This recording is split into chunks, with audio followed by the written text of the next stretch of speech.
So hello everyone, welcome back to my channel once again. तो यार, आज तो वैसे हमारे इस चैनल का ये 158th सॉल्यूशन वीडियो है ना। तो मैं तो बहुत एक्साइटेड हूँ। ठीक है, क्वेश्चन भी आज अच्छा ही आया है ताकि हमारा वीडियो का टारगेट जल्दी कंप्लीट हो जाए। तो चलो बढ़ते हैं सीधा फिर क्वेश्चन की तरफ, जिसका नाम है इवैल्यूएट बुलियन बाइनरी ट्री, है ना। Leet code 2331। क्वेश्चन क्या कह रहा है कि हमें रूट दे रखी है फुल बाइनरी ट्री की, है ना। उसकी कुछ प्रॉपर्टीज़ है। अब फुल बाइनरी ट्री का मतलब क्या होता है? इसका मतलब कोई भी एक अकेला नोड नहीं बचा होगा, है ना। तो इसका मतलब जो हमारी होगी वो कम्प्लीटली सभी सभी कंप्लीट फुल बाइनरी ट्री होगी, है ना। ऐसा नहीं कि कोई इस तरीके से बैठा हो कि एक ही नोड यहाँ पे पड़ा हो, तो ऐसा सा कुछ नहीं होगा, है ना। तो ये कंप्लीट ट्री बनेगी। ओके। अब यहाँ पे लीफ नोड्स हैं। लीफ नोड्स के कुछ कंडीशन है कि लीफ नोड्स की जो वैल्यू होंगे ना, आइदर 0 या फिर 1 होंगे। ठीक है, मतलब बूलियन वैल्यूज़ होंगे, या तो ट्रू होगा या फॉल्स होगा। ठीक है, तो इसको पहले यहाँ पे लिख लेते हैं।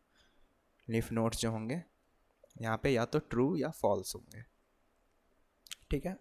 और नॉन लीफ नोड्स का क्या सीन दे रखा है कि नॉन लीफ नोड्स अगर होंगे तो उनकी वैल्यू आइदर 2 और 3 होगी, जहाँ पे 2 हमारा क्या रिप्रेजेंट करेगा, और रिप्रेजेंट करेगा, है ना। और 3 जो होगा वो क्या रिप्रेजेंट करेगा, एंड। ये ऑपरेटर्स हैं, है ना, कि और टू मतलब ट्रू और ट्रू, या फिर फॉल्स और ट्रू, है ना। तो ट्रू एंड फॉल्स क्या हो सकता है, तो वही बुलियन वाली ऑपरेशन है। अब हमें क्या करना है ना, हमें इवेलुएट करना है उस पर्टिकुलर नोड को। ठीक है, if the node is a leaf node the evaluation is the value of the node that is true. अगर नोड हमारा खुद ही एक लीफ नोड है तो जो उस नोड की पर्टिकुलर वैल्यू है वही रिटर्न हो जाएगी, राइट। अदरवाइज इवेलुएट करो द नोड्स टू चिल्ड्रेन, है ना। तो जो नोड की जो चिल्ड्रेन होगी, तो चिल्ड्रेन इन्हें दे रखा है कि लीफ नोड हमारा कैसा रहेगा, ट्रू और फॉल्स वाला रहेगा, तो उनको हमें इवेलुएट करना है। ठीक है, apply the Boolean operation of its value with the children's evaluation, और हमें रिटर्न करना है Boolean result of evaluating the root node. A full binary tree is a binary tree which where each node has either 0 और 2 children, है ना। वही इनने लिख रखा है। एक सेकंड रुकना यार, सॉरी यार, वो गेट पे कोई आ गया था, है ना। तो चलो फिर आगे बढ़ते हैं। कहाँ पे थे हम? तो हमने यहाँ पे लीफ नोड्स और नॉन लीफ नोड्स को देख लिया था, है ना, कि किस तरीके से यहाँ पे चीज़ें काम कर रही है। अब जैसे हमारा किस तरीके से क्वेश्चन रहेगा ना, वो ये कहना चाह रहा है कि फॉर एग्ज़ाम्पल हमारे पास ऐसा सा रहेगा ट्री कि जो रूट नोड होगा ना उसके अंदर कोई ऑपरेशन होगा, या तो और होगा या एंड होगा, है ना। और जो लीफ नोड होंगे ना उसके अंदर ट्रू और फॉल्स रहेगा, है ना। या कुछ भी हो सकता है, ट्रू ट्रू या फॉल्स फॉल्स, है ना। तो ये कोई वैल्यूज़ होंगे, है ना। लीफ नोड्स के अंदर या तो ट्रू मौजूद होगा या फॉल्स मौजूद होगा। और जो हमारा नॉन लीफ नोड है, मतलब जो रूट होगा, उसके अंदर या तो और ऑपरेटर रहेगा या एंड ऑपरेटर रहेगा। और हमें, है ना, इसी चीज़ को इवेलुएट करके देना है। ठीक है। अब जैसे यहाँ पे देखो, अगर हमें इसको इवेलुएट करना है तो हमें लेफ्ट साइड में क्या दिख रहा है, हमें ट्रू दिख रहा है ना। राइट में क्या है, फॉल्स है। तो और ऑपरेटर के अंदर क्या होता है, ट्रू और फॉल्स अगर हो तो क्या होगा, कोई एक भी ट्रू होगा तो हम कह सकते हैं कि हमारा आंसर ट्रू है ना। तो जो और ऑपरेटर होता है वो वैसे ही काम करता है कि कोई एक भी सिंगल एलिमेंट भी ट्रू हो तो हम कह सकते हैं वो ट्रू है। ठीक है, आई होप आपको बुलियन कंसेप्ट पता हो, है ना, कि और एंड किस तरीके से काम करती है। तो बस वैसा ही है। अब मान के चलो ये तो हमारा छोटा सा ट्री था, है ना। अगर मैं यही थोड़ा बड़ा ट्री बना दूँ, कि मान के चलो एक एंड यहाँ लगा हुआ है, एक और यहाँ लगा हुआ है, देन यहाँ पे एक ट्रू है, यहाँ फॉल्स है, फिर एक यहाँ पे ट्रू है, और मान के चलो यहाँ भी ट्रू है ना। तो अब क्या होगा ना, अगर मुझे इसका सॉल्यूशन चाहिए तो हमें दिख रहा है कि हमारा मेन जो रूट नोड है वो और है, उसके साथ हमें 2 सब ट्री और दे रखी है ना। तो पहले हमें इस वाले पार्ट को सॉल्व करना होगा, है ना। फिर हमें इस पार्ट वाले सॉल्व करना पड़ेगा, उसके बाद हमें आंसर जनरेट करना पड़ेगा। अब यहाँ पे क्या आंसर देगा, ट्रू एंड फॉल्स, है ना। एंड में क्या होता है, अगर दोनों ट्रू हो तो ही ट्रू होगा, अगर एक भी फॉल्स है तो इसका मतलब इसका आंसर हमें फॉल्स मिलेगा। ठीक है। सिमिलरली यहाँ पे क्या होगा, इस सब ट्री को अगर हम हैंडल करेंगे तो ट्रू और ट्रू है तो सही बात है यार, दोनों में से कोई एक भी ट्रू हो तो ट्रू हो जाएगा। यहाँ तो दोनों ही ट्रू है तो ये ट्रू हो गया। अब हम जब इन दोनों को इवेलुएट कर लिए तो अब हम आएंगे अपने फाइनल रूट नोड पे, जो कि और है ना, कि अब फॉल्स और ट्रू, है ना। कोई एक भी, अब और के लिए क्या होता है, कोई एक भी ट्रू हुआ तो हम ट्रू कह सकते हैं, तो हमारा फाइनल जो आंसर होगा वो ट्रू आ जाएगा। तो आई होप समझ में आ रहा होगा। तो अब हमें क्या करना है ना, हमें बेसिकली इस केस में क्या किया हमने, कि हमने पहले चिल्ड्रेन को इवेलुएट किया, है ना। इस पर्टिकुलर आंसर को निकालने के लिए हमें चिल्ड्रेन को पहले इवेलुएट करना पड़ा दोनों साइड का। तो यहाँ पे क्या आपको कुछ रिकर्शन जैसा दिख रहा है क्या? कि रिकर्शन के थ्रू हम इसे सॉल्व कर सकते हैं, है ना।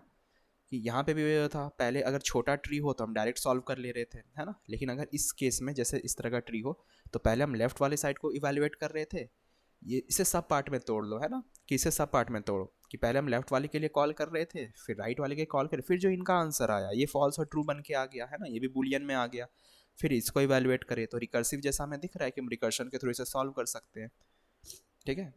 तो इसे हम सीधा आप कोड से समझते हैं कि कोड में कैसे इसको सॉल्व करेंगे, ओके। तो ये रहा हमारा कंपाइलर, ओके। ये क्या हुआ, बड़ा तो किया था मैंने। तो देखो हमारा बेस केस क्या होगा, अगर हमारी रूट की जो लेफ्ट है वो नल हो, है ना, या फिर रूट की जो राइट है ना, अगर वो दोनों नल हो जाए, क्योंकि हमें पता है फुल बाइनरी ट्री है, तो अगर नल हुई तो दोनों ही होगी, ऐसा नहीं कि कोई एक रहेगा, है ना। ये ऑलरेडी क्वेश्चन में मेंशन्ड है। तो रिटर्न कर दो रूट की वैल्यू नॉट इक्वल्स टू 0। तो इससे क्या होगा ना, जो हमारी रूट की वैल्यू होगी वो रिटर्न हो जाएगा, है ना, अगर सिंगल एलिमेंट रहा तो। अब हमें क्या करना है, लेफ्ट साइड पे इवेलुएट करो, है ना। हम रिकर्सिवली कॉल कर लिए, हमने बेस केस लिख लिया, उसके बाद रिकर्शन में क्या होता है वही होता है, हम लेफ्ट साइड और राइट साइड मतलब जो भी हमें फर्दर कॉल लगाने हैं लगा दो बेस केस के बाद। तो हमने क्या किया, एक तो लेफ्ट को इवेलुएट कर लिया, फिर हमने क्या किया, राइट को इवेलुएट कर लिया, है ना। तो इवेलुएट ट्री रूट की राइट, ठीक है। उसके बाद हम एक रूट को इवेलुएट करने का कंडीशन रखते हैं। अब ये यहाँ पे मैंने कुछ लिखा क्यों नहीं, है ना, इनिशियलाइज किया है सिर्फ क्योंकि हमें यहाँ पे एंड ऑपरेटर और ऑपरेटर दोनों हो सकते हैं ना, तो दोनों का हमें ध्यान रखना पड़ेगा। अब देखो इसने क्वेश्चन में क्या कह रखा है कि एंड ऑपरेटर जो होगा उसको कैसे हैंडल करेंगे, कि जहाँ पे अगर 2 होगा तो 2 रिप्रेजेंट कर रहा है किसको, और को, है ना, और 3 रिप्रेजेंट कर रहा है एंड को।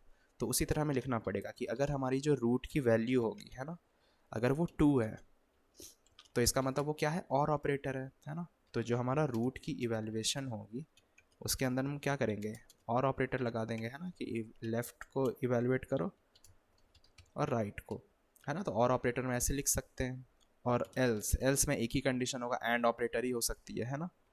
तो हम क्या कहेंगे, evaluation of root, evaluation of left and, है ना, इवेल ऑफ राइट। तो इससे हमारी अगर एंड ऑपरेटर रही तो वो कैलकुलेट होके आ जाएगा, और फाइनली जो है हम अपने रूट का आंसर रिटर्न कर सकते हैं जो भी होगा, है ना। तो बस एक बार रन करके देखते हैं इसको। तो ये बेसिकली रिकर्सिव है ना, और डीएफएस वे में हम कॉल कर रहे हैं, इनको क्या प्रॉब्लम हो गई, ओके। तो यहाँ पे आर बड़ा होगा,